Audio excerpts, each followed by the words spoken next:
Alrighty. And, okay, a bit of a somber talk to start off with is to track what's happened in Thicket. And this talk actually kicked off when I was speaking with a landowner who is incredibly knowledgeable, very influential in this landscape, and we were discussing degradation, and he said, no, all of this stuff happened in the 1900s, or like before 1900, or 1910. Most of the degradation had already happened in Thicket, and that didn't gel with what I'd been seeing in aerial imagery. And I'd realized that no one had actually done an analysis of this degradation through time.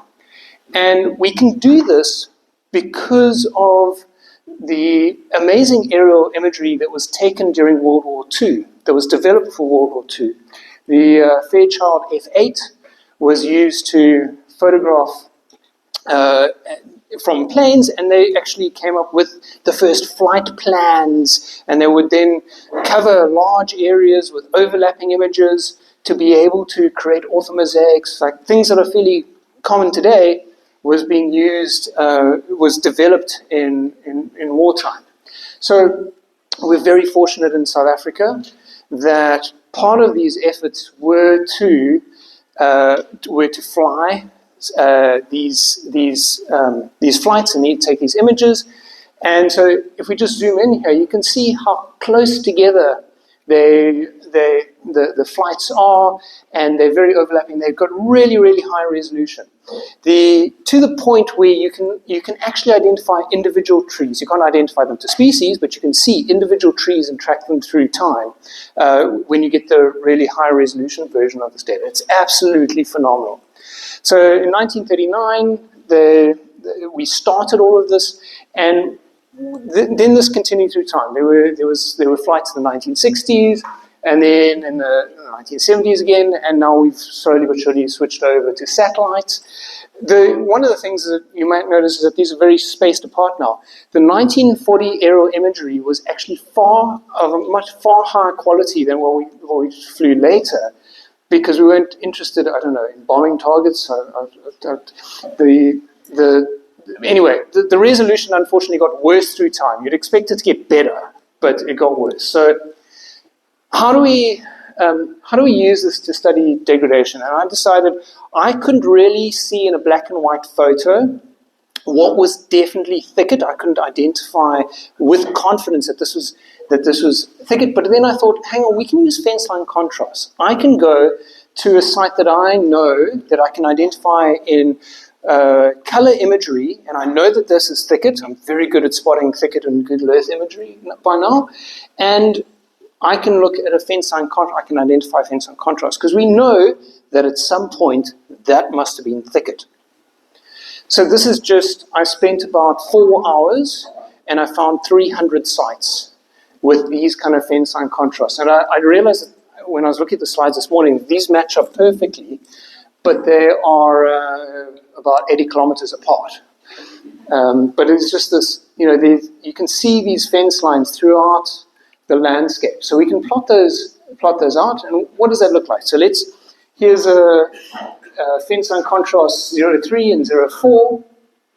So that's what it looks like today. I'll go map those, and I've been getting students to go through and pull these images and identify whether that fence line contrast was present in the imagery at a certain time, or was it still Thicket? So here we can clearly see that this was Thicket already. That dark black indicates that. I included these up here because unfortunately some of them were overexposed. So it looks like the Thicket's gone there, but actually it's still there. It's actually an exposure issue. So sometimes you've got to get your eye in and realize that there's a photography issue rather than there's something missing here. But in 1939, those fence line contrasts were not present. Then we go to the 1960 imagery, and you can see that there's some degradation that's starting to happen, but it hasn't gone to the point where everything has been taken out and these fence lines exist. So 1960, 1979, I told you the imagery gets a little bit worse. And this fence line is now established between 1960 and 1979, and that fence line at the top there has been established. And then this one down the bottom here is a bit of a tough one to determine. I don't think it was fully established by 1979, but by 2022 it was already there. So do you see how we can use this to track, like we know it was present at a certain time, and we can track through using these aerial images. So let's just go and have another look at another site here. So this is what the 1940 aerial imagery looked like. You can clearly see the fence line contrast. But this site I find phenomenal because I've always been seeing these lines, and I kind of think, okay, is that maybe a thicket boundary there? But actually it's not. That's just on these steep slopes, how high the animals would go before they got tired, and it's too much effort to walk that high. They're rather going to try and find a little bit of food down here than walk that high. And so this was just an accident of geography that completely disappears in the present day condition. So if we were trying to map where does thicket begin and end, it's very difficult to even to look at present day boundaries. Here's another example. So this is one where this wasn't present in 1940 and is present today. So it's just showing you over and over again. You can go and look at these different things. So we've got the different thicket types here. Arid thicket, valley thicket, and mesic thicket. I predominantly stuck to the arid and valley thickets, predominantly because those are domesticated animals are responsible for the clearing there. In the mesic thicket, it's mostly clearing by agriculture. So it's active.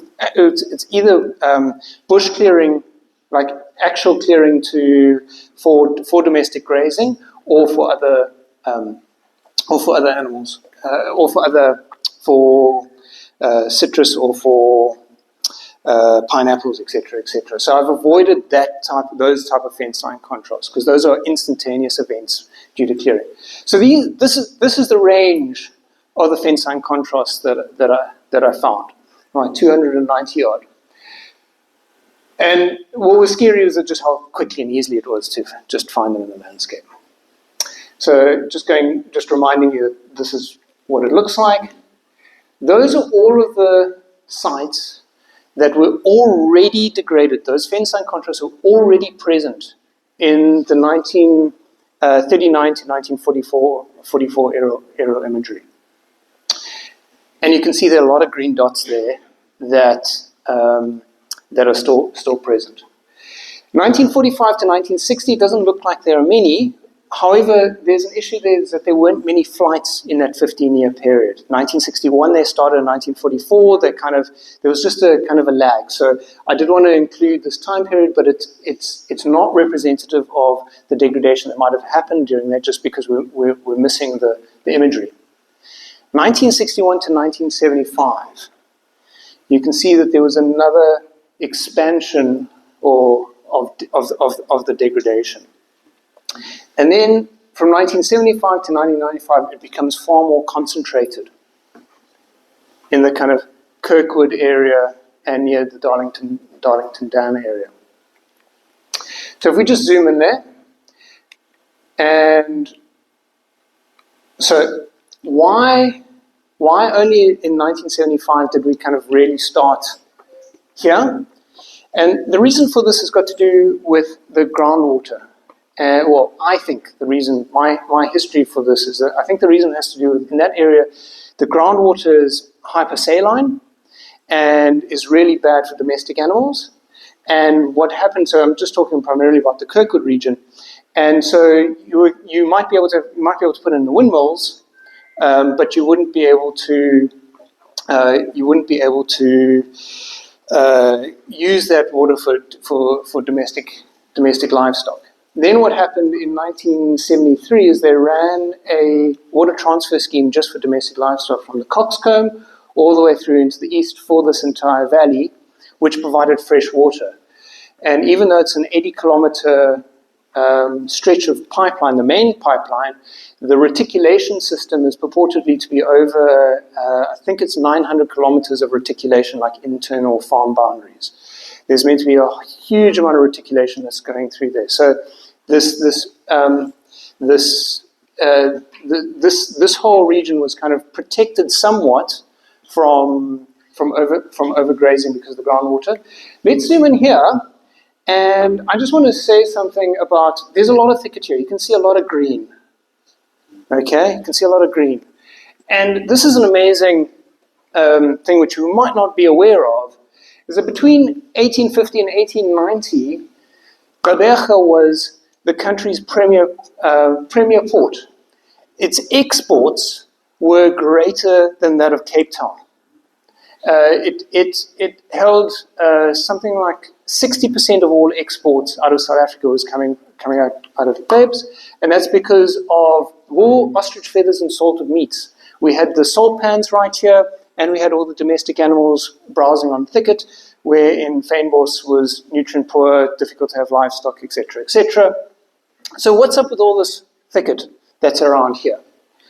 And this is just driving past Uitenhage, and you can see this is really beautiful, lush thicket. You'd expect this to go. We've got all this degradation that I've been talking about that's been going on for a very long period of time, and it's because of heartwater disease. It's a tick-borne disease that affects livestock that is found close to the coast. This map's a little bit exaggerated. It's strongest at the coast and then declines as you go inland. That's why they went into the Janssenville, the Stateleville, and all of these surrounding towns, was to escape the heartwater disease.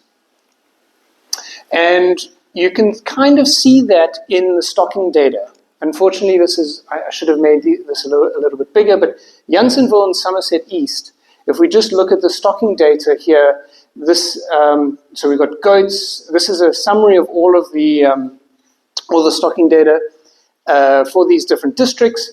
And the crazy thing is that we were sitting at almost 1 hectare per small stock unit in Janssenville and Somerset East fairly regularly. In Uitenhage, it was quite a bit lower. And the reason why it is actually surprisingly high is because a lot of these numbers include stock that was coming in from the outlying districts. So the censuses were always a little bit higher in Uitenhage. The other thing that you can just see is that there's just been a general trend, a downward trend in the stocking densities. And that, I would imagine, is because as thicket is being cleared out. So just a very quick history of just to put these aerial imagery into context. 1779 was the first frontier war. 1820, there was an influx of Europeans into the landscape with the 1820 settlers. There were 8 frontier wars between 1779 and 1853. These frontier wars kind of kept the livestock farmers, or people were very unsettled on the landscape. We didn't have large kind of established farmsteads. Anyway, there's a bit of I need more time to go into that. But the 1850 to 1900, the port was booming, but there was heartwater disease. And then 1870. So what were the technologies that came into the landscape? So 1870, wire fencing started.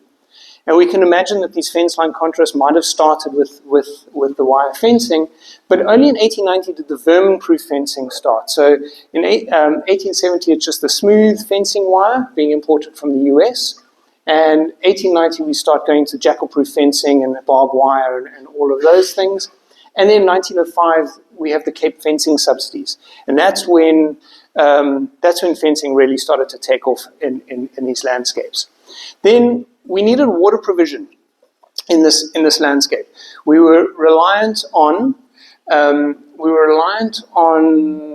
surface water and rainfall. And for those of you that have spent any time with Thicket, we know that this is a drought-prone landscape. So you'd expect the stock numbers to fluctuate dramatically with the rainfall. Then we started to have windmills coming into the system.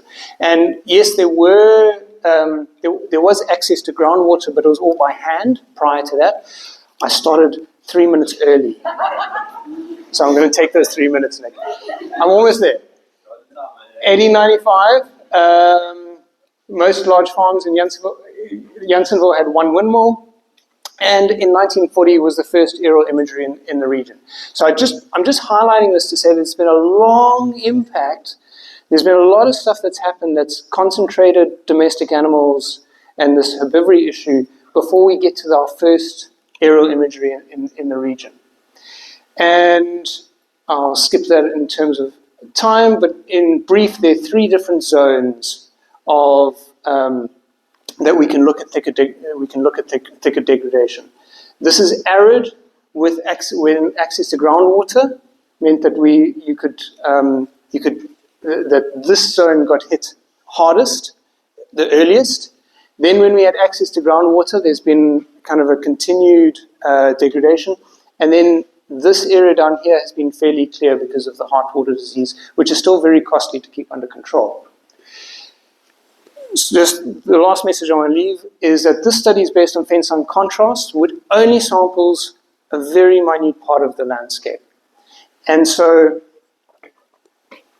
when we see this image in 1940, already in 1905 we had this fencing subsidies, we have had a number of wool booms, we've had a number of mohair booms already. What was happening down here on these lowlands?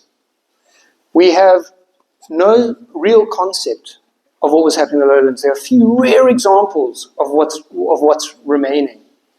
And so it becomes very difficult as restoration practitioners, as thicket ecologists, to know what was happening there. Cool, we can shift on to